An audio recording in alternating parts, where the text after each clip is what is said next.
শেখ হাসিনাকে ক্ষমতায় আনার জন্য এই 111 তৈরি করা হয়েছে, তিনি এটা বিশ্বাস করতেন। তিনি মারা যাওয়ার কিছুদিন আগে আমি তার সাক্ষাৎকার নিয়েছিলাম।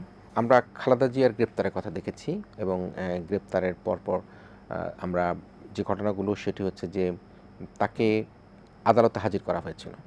সে আদালতে হাজিরের মুহূর্তে তিনি কিন্তু কয়েকটি কথা খুব স্পষ্টভাবে বলেছেন। তার গ্রেপ্তারের ঘটনাটা নিয়ে আপনার কোনো নিজের কোনো বিশ্লেষণ আছে কিনা? শেখ হাসিনা কিন্তু গ্রেপ্তার হন প্রথমে, তারপরে খালেদা জিয়া হন। শুরুতেই কেউ কেউ বলেছিলেন খালেদা জিয়াকে গ্রেপ্তার না করার জন্য, তাদের মধ্যে একটা ভিন্ন মত ছিল। তো শেষ পর্যন্ত সিদ্ধান্ত হয় গ্রেপ্তার করার মধ্যে দিয়ে তারা এই বার্তাটা দিতে চেয়েছিলেন যে তারা -2 করবেন, কিন্তু আসলে -2 যে করতে পারবেন না এটা তারা জানতেন। তারপরেও তারা এই পথে হেঁটেছিলেন। তার কারণ হলো তারা মানুষের কাছে তো 111 নিয়ে প্রশ্ন উঠতে শুরু করলো যে কী কারণে 111 করা হলো। তখনই হইল -2। তখন তো সিভিল সোসাইটির যারা সিভিল সোসাইটি অথবা গণমাধ্যমের যারা এরা কিন্তু সমানে লিখতে শুরু করলেন যে না, -2 করতে হবে।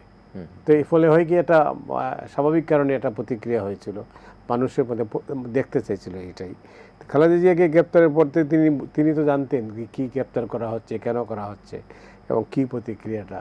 তো সেই অবস্থা দেখে তিনি তার মনের মধ্যে একটা এই জিনিসটাই এসেছিল যে বাংলাদেশ আসলে অন্য পথে হাঁটছে, অর্থাৎ রাস্তা যে চেনা পথে নেই, ভিন্ন পথে যাচ্ছে।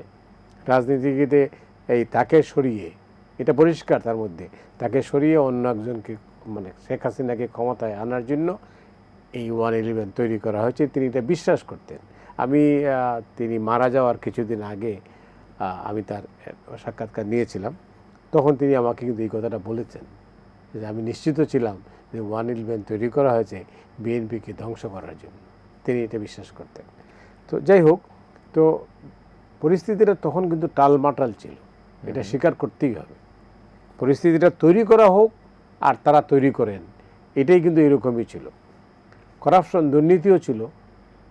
তো দেশের এই অবস্থায় তো তখন মানুষ পরিবর্তন চেয়েছে, কিন্তু পরিবর্তনটা তো মুখে বললেই পরিবর্তন হবে না, অ্যাকশনে হবে। কিন্তু এরা যেটা করলেন, আপনার মনে আছে ঢাকা বিশ্ববিদ্যালয়ে তারা যখন আর্মির সঙ্গে একটা ক্লেশ হয়েছে থাকলো, তখন কিন্তু পুরো জিনিসটাই ভিন্ন পথে যাবে এই তারা ভয় পেয়ে গেলেন। এবং জেনারেল মঈন তিনি কিন্তু প্রেসিডেন্ট হতে চেয়েছিলেন, কিন্তু প্রেসিডেন্ট কেন হতে পারলেন না?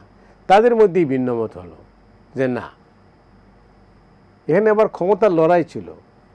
ব্রিগেডিয়ার আমিন চেয়েছিলেন জেনারেল মঈনকে সরিয়ে তিনি ক্ষমতা নেবেন, যেটা আমি লিখিনি, কারণ আমি শুনেছি এটা, কিন্তু যেহেতু এই কোনো পক্ষেই নাই এখানে, তো যোগাযোগ করা সম্ভব হয়নি। বাট এটাই বাস্তবতা, ক্ষমতার লড়াইয়ের পরে ক্ষমতার দ্বন্দ্ব যেটা তৈরি হয়েছিল, এই ক্ষমতার লড়াই থেকেই কিন্তু মানে ট্রেনটা লাইনচ্যুত হয়ে গেল, লাইনে উঠে নাই কিন্তু ট্রেন লাইনচ্যুত হয়ে গেল। লাইনচ্যুত হওয়ার পরে রাজনীতি একদিকে চলতে থাকলো, অন্য রাজনীতি জামাত ইসলামী এবং বিএনপি দূরে চলে যেতে বাধ্য হলো। এই হলো পরিস্থিতি। এবং বিএনপির নেতারা গ্রেপ্তার হইলেন, জামাতের নেতারা গ্রেপ্তার হইলেন, পরিস্থিতি হলো, নির্বাচন হলো একটা। তো সেইটা নির্বাচন তো বাতানো আমরা বলেছি। তো সেটা হচ্ছে যে এই 111 বাংলাদেশকে নতুন কোনো দিশা দিতে পারে নাই। তো এইটার কারণটা হচ্ছে যে লক্ষ্যহীন ছিল এটা, তারা আসলে লক্ষ্য ঠিক করতে পারে নাই।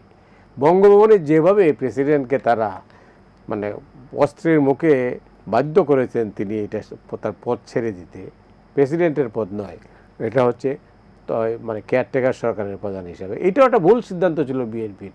এবং তা অন্য কাউকে না দিয়ে তাকে আবার প্রেসিডেন্টও করা হলো, আবার কেয়ারটেকারেরও প্রদান করা হলো, এটা দরকার ছিল না। নির্বাচনটা বন্ধ যাওয়া উচিত ছিল, কোনো সুযোগ তারা এই সুযোগটাও দিয়েছেন। আমি শুনেছি এর ভিতরে একটা শক্তি কাজ করেছে, বিএনপির ভেতরে একটা শক্তি কাজ করেছে যে তাদেরকে ওই যাতে খালি ন করতে আর কি। আপনি জানেন যে এখানে এলডিপি হলো, বি চৌধুরী সাহেবের নেতৃত্বে বিকল্প ধারা হলো, ফেরদৌস কুরেশির নেতৃত্বে আরেকটা বোধহয় পার্টি হয়েছিল।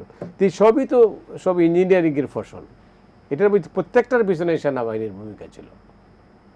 তো আজকে তো রাজনীতি মানে একটা মানে রাজনীতি এসেছে ফিরে, সব কিছু যে চ্যালেঞ্জ শেষ হয়ে গেছে সেটা কিন্তু বলা যাবে না।